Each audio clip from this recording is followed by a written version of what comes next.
He wore the stars of a general and carried the silence of a soldier. But when two local officers saw only his skin, not his service, they cuffed him like a criminal.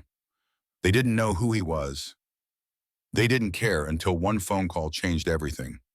This is not just a story about injustice. It's about dignity, restraint, and the moment America had to look in the mirror. It was supposed to be a quiet Saturday. General Damien Cole, age 62, dressed in full military blues, parked his black SUV outside a sleepy diner in Rockdale, Michigan. He wasn't there for ceremony or salute, just a simple black coffee before heading to a veterans memorial 2 towns over. His medals caught the morning sun like shards of truth stitched to his chest. 2 tours in Iraq, one in Somalia, a rescue mission in Haiti, 37 years in uniform, and not once had he asked for recognition. But today the country he'd fought for was about to forget who he was. The diner smelled of burnt toast and stale cinnamon. A teenage cashier blinked awkwardly at the sight of him, clearly unsure whether to offer a discount or call someone. Damien offered a soft thank you. No attitude, no expectation. Just a man in uniform asking for coffee. Outside, he took a long breath, crisp air, silent morning. But then came the shift, the unmistakable tension of being watched. 2 women whispered by a truck. Their eyes didn't admire, they assessed. And before Damien could start his engine, red and blue lights flooded his mirrors. 2 cruisers, no sirens, just assumptions rolling in. Damien kept both hands on the steering wheel, fingers spread like branches. It was a posture he'd taught 100 young black soldiers, visible, calm, undeniable. The door of the first cruiser swung open. Out stepped a white officer, square-jawed, his sunglasses catching the sunlight, like a warning. Behind him, a Latino officer followed, taller eyes sharp but uncertain. They didn't approach with questions. They approached with conclusions. "Sir," the white cop barked, hand hovering near his sidearm, "we received a call about a possible impersonator. Military uniform, suspicious behavior." Damien blinked once steady. General Damien Cole, United States Army. Serial number 827-49311. "I'm on my way to a veterans ceremony. You can verify everything." The officer sneered, eyeing the polished buttons on Damien's chest. "You got ID?" "Yes," Damien nodded. "Inside my coat. May I reach for it slowly?" "Make it slow, General," the Latino officer muttered, more out of habit than belief. Damien moved with practiced care, fingers brushing against the leather folder in his inner pocket. He passed it over. Military ID, driver's license, Department of Defense clearance card. The white officer glanced at it, lips curling. "Anyone can make one of these," he said, then raised his voice. "Step out of the vehicle." The cuffs clicked like betrayal. They yanked him out of the SUV, forceful, deliberate. His medals clinked against his chest as he was pressed onto the hood of his own vehicle. The cold steel bit into his wrist tighter than needed, sharp enough to leave a message. Damien didn't resist. He didn't raise his voice. He didn't fight.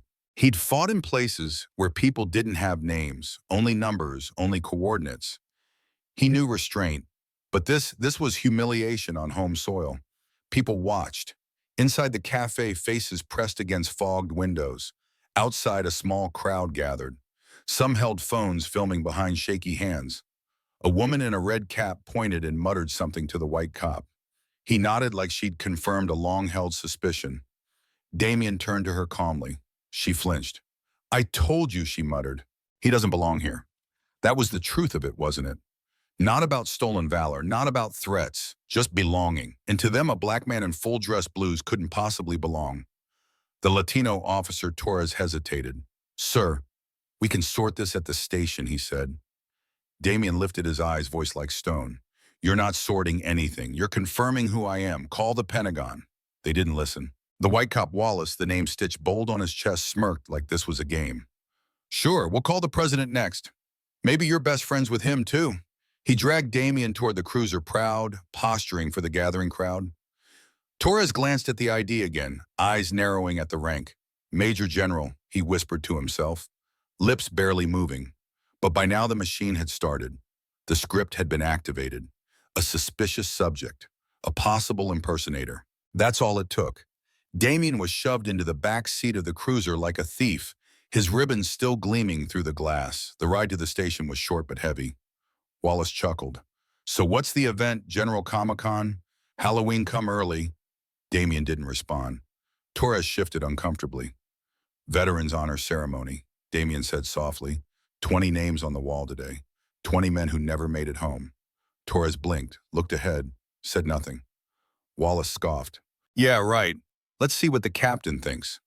But Damien had already seen what mattered: the indifference, the cruelty dressed as procedure, and the glee that came from power with no accountability. He didn't feel broken. He felt ready. The moment they pulled into the station, Damien felt a shift. It wasn't just the flaking paint on the precinct walls or the rusted-out squad cars. It was the way silence crept into the air like a warning. Inside a desk, Sergeant sipped coffee without looking up until he saw the man in uniform cuffed unbowed. "What's this?" the sergeant asked, frowning. "Stolen valor," Wallace replied, too quick. "Had half the town calling it in." The sergeant looked Damien up and down. His eyes paused at the stars on his shoulders, the scar near his collar, the worn briefcase still clutched in his bound hands. Doubt flickered across his face. Damien cleared his throat. "Major General Damien Cole, Serial 827-49-311. Please contact the Department of Defense immediately." The room froze. Torres reached into the evidence bag and handed over the ID. The sergeant studied it. Once. Twice. His hands trembled slightly as he picked up the phone. The call was short. His voice got quieter with each "yes, sir." When he hung up, the air had changed completely. "Uncuff him," the sergeant said. What Wallace barked. "Now!" Torres moved fast. Damien rolled his wrists, the red marks already blooming. This, he whispered, was your warning shot. Wallace didn't move. The weight of the room had flipped, and he wasn't ready. For a moment, he looked like a man who had just stepped onto a collapsing floor. "There's no way that's real," he muttered. "This has to be some kind of mistake." Damien didn't need to reply. The silence was doing it for him. Torres, now visibly pale, fumbled with the keys, unlocking the cuffs with trembling fingers. Damien flexed his hands, feeling the sting, and rushed back into his joints.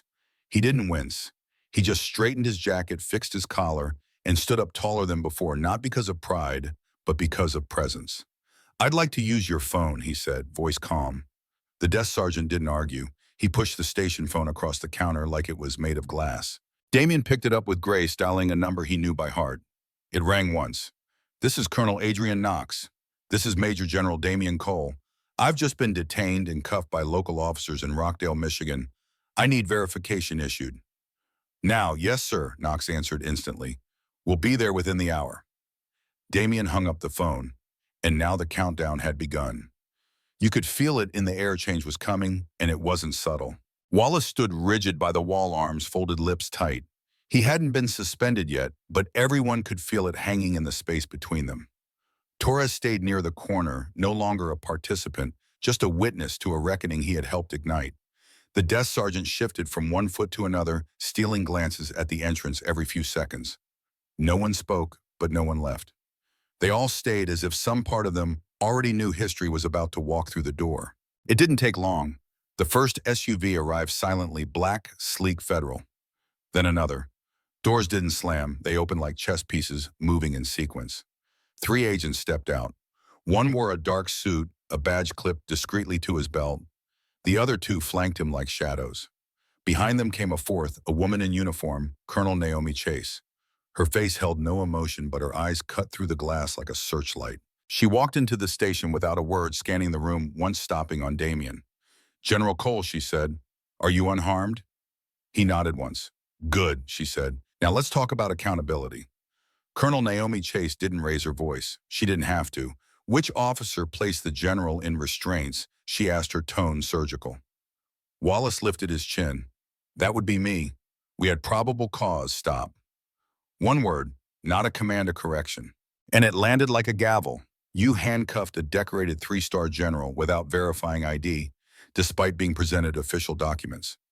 You broadcast his detention across an unsecured line. You escalated without justification. Wallace swallowed hard, his defiance starting to crack. Colonel Chase turned to the desk sergeant. "Where is the body cam footage?" The sergeant shifted up. He wasn't wearing one. Neither of them were. Her jaw clenched. Violation of protocol. She faced Torres. "Did you challenge the arrest?" Torres looked down. I hesitated. "That hesitation will be part of your report." She then turned back to Damien, who had remained silent, composed, towering above the chaos like a monument of discipline. Sir, she said, you've been briefed. The secretary is already en route to headquarters. The Pentagon's formal response is in motion. Do you wish to press immediate charges? Damien looked at Wallace, looked through him. No, he said. I want them to feel what silence feels like when the world is watching. Outside, the sun was still shining, but it felt like the light had shifted.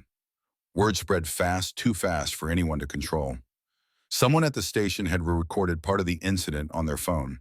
Within hours, the clip had made its way to a local blog, then a veterans forum, and from there, everywhere. By the time Damien stepped out of the station, federal escorts at his side, the parking lot was a wall of flashing cameras and pointed microphones. He didn't stop to speak. He didn't need to. Well, Colonel Chase guided him into the black Suburban, and the door shut with the finality of a verdict. Inside, Agent Naomi Chase leaned forward. Sir, we can prepare a media statement, or we can maintain silence for now. Damien looked out the tinted window. Protesters had already begun to gather, some with signs, some with silence. A few saluted as he passed. He acknowledged them with the smallest nod. No statement, he said. Agent Chase nodded. They'll ask what you want the public to know. Damien finally turned to her. They can watch, that's all. Just watch what happens next. Because sometimes he thought justice doesn't roar. Sometimes it just stands tall and lets the world catch up. By that evening, the entire country had caught up. Headlines scrolled endlessly across news tickers. Decorated general cuffed without cause. Pentagon responds to local arrest, Rockdale under federal review. But the most shared image wasn't from a press conference. It was a still shot Damien standing by his SUV, wrists bound metals glinting defiantly in the sun. That one image said more than any speech could. The mayor of Rockdale held a last-minute press conference, eyes puffy, hands shaking. We deeply regret the incident, he mumbled. We're committed to reviewing our procedures and he didn't finish. Because this wasn't about procedure anymore. At a quiet hotel 2 towns over, Damien sat by the window, uniform jacket hanging neatly over a chair. His wrists ached. The red marks hadn't faded, but they no longer burned. He sipped water slowly. No TV, no headlines. He wasn't angry. He was exhausted. A knock at the door broke the silence. Agent Chase entered, tablet in hand. Sir, she said, dozens of requests, CNN, BBC veterans groups, law schools, even classrooms. Damien didn't even blink. Let them show the video, he said. But I'm not giving them a soundbite. Let the cuffs speak. The next morning, Rockdale didn't wake up. It braced itself. News vans lined the curb in front of Dale's coffee spot, the humble little diner, now infamous across the country. Protesters quietly placed flags along the sidewalk, each one bearing the name of a veteran who had died in combat. A quiet tribute, a louder message. Inside the hotel, Damien finished tying his tie. His movements were slow, deliberate. Not because of age, but because he understood the weight of what came next. Not every man who wore the uniform was asked to carry this kind of burden. But when history called, you didn't send it to voicemail. Colonel Chase knocked once before entering. Sir, you don't have to speak. Not publicly. We've cleared your name. We've cleared your record. Damien looked at her and gave the faintest smile. They didn't tarnish my record. They exposed their own. She didn't reply. Outside the window, students were gathering, high school kids, some in ROTC uniforms, some with handmade signs. One read, "He fought for us." Who fights for him? Damien folded his hands behind his back. He didn't need a podium. He just needed to walk through the doors and be seen. When Damien stepped out of the hotel, the world exhaled. He didn't speak, didn't wave. He just walked slow, centered, composed. The crowd parted not out of fear, but reverence. A young woman near the front, barely 19, whispered to her mother, "That's him." The cameras didn't blink. Neither did Damien. He stopped at the podium, reluctantly arranged outside. He didn't look at the microphones. He looked at the people into them. His gaze was steady, personal, like each person watching was being called to account. Not condemned, just called. "I'm not here to speak for myself," he began, voice low and grounded. "I'm here for every black soldier, every black citizen who's ever been seen as a threat before being seen as a person." Silence. The real kind. The heavy kind. My stars didn't protect me. My medals didn't matter. I served this country with everything I had, and I was still reduced to a suspect. He looked down for a moment and then back up. So what happens to the young man with no title, no press? What happens when there are no cameras? His voice didn't crack. It cut, and it didn't stop there. I'm not angry, Damien continued. At least not in the way people expect. A reporter shifted in the front row, pen frozen in midair. I'm disappointed, I'm tired, and I'm more certain than ever that silence is not neutrality, it's permission. He stepped slightly away from the podium, now not as a speaker, but as a man reclaiming space that had once been denied to him. This wasn't about one bad decision. It was about a system that lets assumptions replace facts, that lets a man's skin speak louder than his service. And if that can happen to me, then what happens to the millions who don't have the Pentagon on speed dial? A young cadet in the crowd nodded solemnly, hand instinctively reaching toward his own collar. Damien took a breath. You don't fix this with apologies, he said. You fix it with accountability, with training, with awareness, with discomfort. You fix it by making sure the next officer asks the right question before reaching for the wrong conclusion. He paused. And you fix it, he added, by remembering that respect isn't a reaction, it's a responsibility. The crowd didn't erupt. They stood silent, listening changed. By that evening, the footage had reached places words could never go. A classroom in Baltimore paused its regular curriculum to watch the video. A professor at West Point cited it in a lecture on modern military ethics.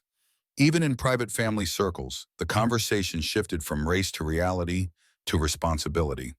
And still Damien didn't post, didn't tweet, didn't write an op-ed. He let the moment speak for itself. At the Pentagon, an internal investigation was well underway. Officer Brent Wallace had already been placed on permanent leave. But for Damien, it was never about punishment. It was about precedent. A statement was issued: we recognize Major General Damien Cole's service, sacrifice, and dignity in the face of injustice. His restraint has become a national example. Damien read the line aloud later that night in his hotel room and smiled bitterly. Restraint, he whispered, as if that were the miracle. The real miracle, he thought, wasn't restraint. It was how many people had finally decided to pay attention, to stop pretending this was about bad apples or isolated cases. It was about a mirror and what America saw when it finally looked into it. And this time, it didn't look away. The next day, Damien returned to Fort Preston, his base, his ground, his quiet. He didn't walk in with a media entourage. He walked in with a mission. At noon, he entered a plain auditorium filled with cadets, some fresh-faced, others already hardened by training. The chairs weren't polished, the lights weren't bright, but the atmosphere crackled with attention. They had all seen the footage, every one of them. Damien stood at the front, no podium this time, just presence. I don't need to tell you what happened, he began. You saw it. A few heads nodded. But I will tell you what I carried into that moment. I didn't carry outrage. I carried memory. He stepped forward. I remembered every time my father was asked to prove he belonged. I remembered every time I walked into a store and felt eyes follow me. I remembered what it means to be excellent and still be doubted. Then he stopped. And I remembered this. You wear this uniform to represent something bigger than yourself. But if the people you serve can't see your humanity, then the uniform means nothing. No applause, just awareness. The real kind, the kind that lasts.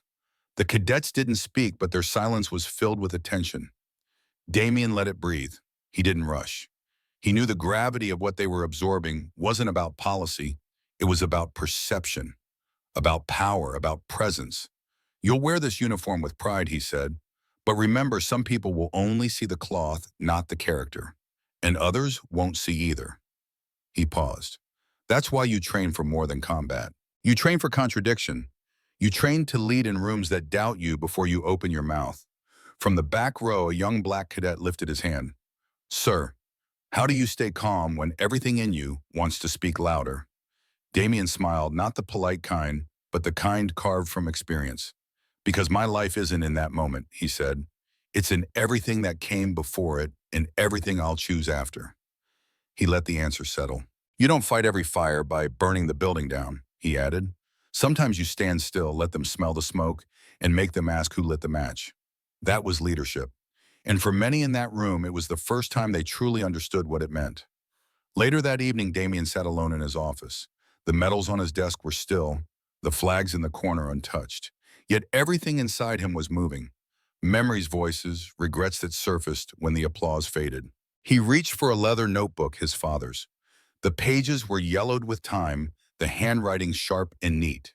His father had been a World War II veteran, denied promotions, ignored despite his brilliance. He'd once written, "Son, wear your dignity like armor. Let them dent it. Never let them take it." Damien closed the notebook gently. There were knocks now, emails, requests, interviews, recognition. But he didn't care for the stage. He cared for what came after. He sent a private message to the Department of Justice declining all media offers, but requesting to lead a national review committee and on officer training protocols related to racial bias. No fanfare, just change. Because being seen, he knew, wasn't the same as being heard. And if his cuffs had made noise, he was going to make sure the aftermath spoke volumes. And maybe, just maybe this time, the echo would last longer than the headline. The echo did last. 2 weeks after the incident, the Justice Department launched the Cole Initiative, a nationwide program aimed at reevaluating how law enforcement interacts with veterans and people of color. Damien didn't ask to name it after him. In fact, he asked them not to. But it stuck, because no one could deny where it came from. Departments across the country adopted new guidelines. Body cam enforcement increased. Role-based simulations were redesigned. De-escalation before detention became more than a poster on a wall. It became policy. In a small high school classroom in Mississippi, a history teacher showed Damien's press clip as part of a unit on civic courage. One student raised her hand, eyes wet. "Is he real?" The teacher nodded. He didn't scream. He didn't threaten. But he changed everything. Back in Rockdale, the two officers involved had very different paths. Wallace was stripped of his badge and pensioned never to wear blue again. His name would become a case study. Torres took a leave of absence. Then unexpectedly, he requested to join the training reform pilot team. People asked Damien if he forgave them. His answer was always the same. "I don't forgive behavior, but I believe people can outgrow it." The headlines faded, but the story remained retold in training rooms, lecture halls, church pews. It lived in the way people paused before acting, in the way young officers now hesitated just long enough to ask, "What's really happening here?" Damien didn't chase the spotlight. He visited bases in silence, sat at the back of ceremonies, mentored cadets who'd been told they were too quiet or too intense. He told them, "Your silence is power. Just make sure it's rooted in purpose." He kept the cuffs that once held his wrist polished, mounted in a glass case in his study, not as a trophy, but as a reminder that power doesn't always roar. Sometimes it whispers, "Not this time." At a military leadership conference months later, Damien was asked to close the event. He stood on stage looking out over hundreds of officers, all watching him, not because of his rank, but because of his resilience. "You can't wear your country like a costume," he said. "You wear it like skin, flawed, fragile, but yours to carry." And then he added one more line, the one no one forgot. "What saved me wasn't my stars. It was how I wore them with silence and with spine." That winter, Damien received one final letter, handwritten, careful, unexpected. It was from Officer Javier Torres. Inside the note was brief. "General Cole, I was afraid that day. Not of you, but of being wrong. I froze. I failed. But because of you, I won't fail again. I'm not writing to ask for forgiveness. I'm writing to thank you for standing tall so I could learn how. I've joined the Reform Task Force. I'll make sure this never happens to someone else. I promise you that." Torres. Damien folded the letter slowly. He didn't smile. He just breathed. Outside his window, the first snowfall blanketed the trees, quiet, steady, unannounced, much like justice when done right.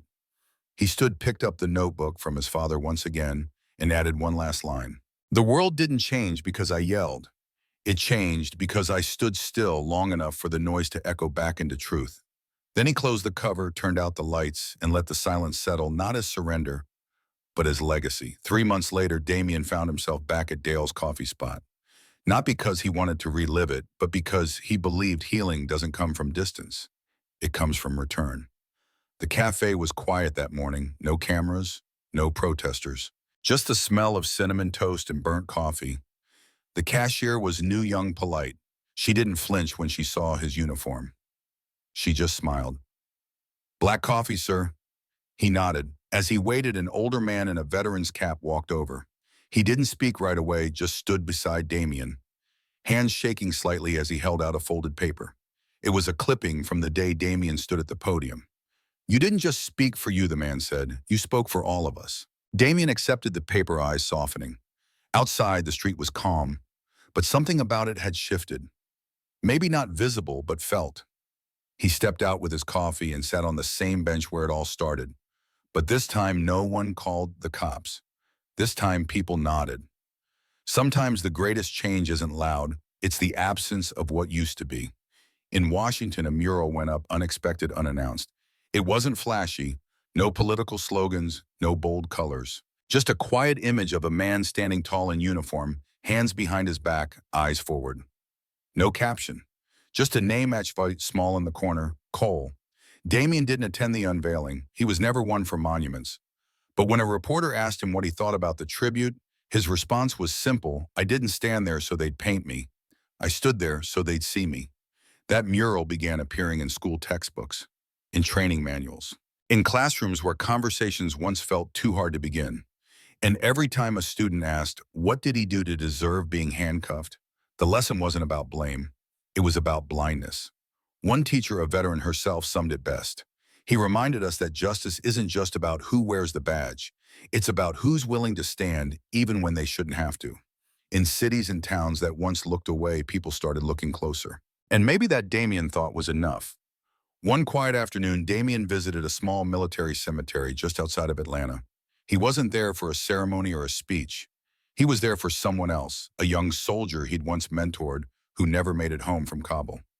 He knelt at the grave, placed a small stone on the headstone, and closed his eyes. "I spoke for you too," he whispered. He stayed there for a long time, letting the wind move around him like memory. Behind him, someone approached, a father holding his daughter's hand. She couldn't have been older than 8. "Is he someone important?" the girl asked wide-eyed. The father crouched beside him. "He's someone who remembered who he was even when others didn't." Damien stood, slowly nodded to them both. As he walked back to his car, he thought about how history wasn't built on viral videos or headlines. It was built in cemeteries and classrooms, in decisions no one sees, in restraint that doesn't scream but still reshapes the world. Back at Fort Preston, a new cadet class prepared for induction. Damien stood just beyond the drill field, watching them, sharp uniforms, straight backs, all unaware that he was even there. He liked it that way. A young instructor approached. "General Cole," he said, "the recruits have asked if you'd speak today. Just for 5 minutes." Damien paused, then nodded. In the briefing room, the cadets quieted the moment he stepped in. He didn't lecture. He didn't command. He just looked at them and said, "Wearing this uniform doesn't make you immune. It makes you responsible." He let that sink in. Responsible for how you see others, for how you listen before you act, for how you carry not just your rank but your restraint. He smiled faintly. "If I've learned anything, it's this: respect isn't given because of what's on your chest. It's earned by how you respond when no one expects you to hold your ground." The room was silent, not out of fear, but respect. And maybe, just maybe, that was how you start something better. Years passed, and the world kept moving, sometimes forward, sometimes sideways. But Damien's story stayed, not because it was dramatic, but because it was true. He never ran for office, never wrote a book, but his name lived in lesson plans, in whispered apologies between officers who learned better, in quiet prayers from mothers who hoped their sons would come home not just alive, but seen. One day an academy sent him a letter. They had created a new code of conduct inspired by the silence he carried with strength. It was called the Cole Standard. At the bottom of the letter was a quote, not one Damien had written, but one they had taken from that day outside the courthouse. "I didn't need her to see a general. I needed her to see a man." Damien folded the letter, placed it in his father's notebook, and smiled. He hadn't shouted, he hadn't struck back, but he had stood. And in that stillness, he had moved the country. Power isn't proven by shouting, it's measured by how you stand when no one believes you should. General Damien Cole didn't fight back with rage. He stood still with truth. His quiet dignity exposed a loud injustice. And in that stillness, the world was forced to listen. This story teaches us that real change doesn't always come from speeches or protests. It comes from presence, from patience, from being exactly who you are in the face of doubt.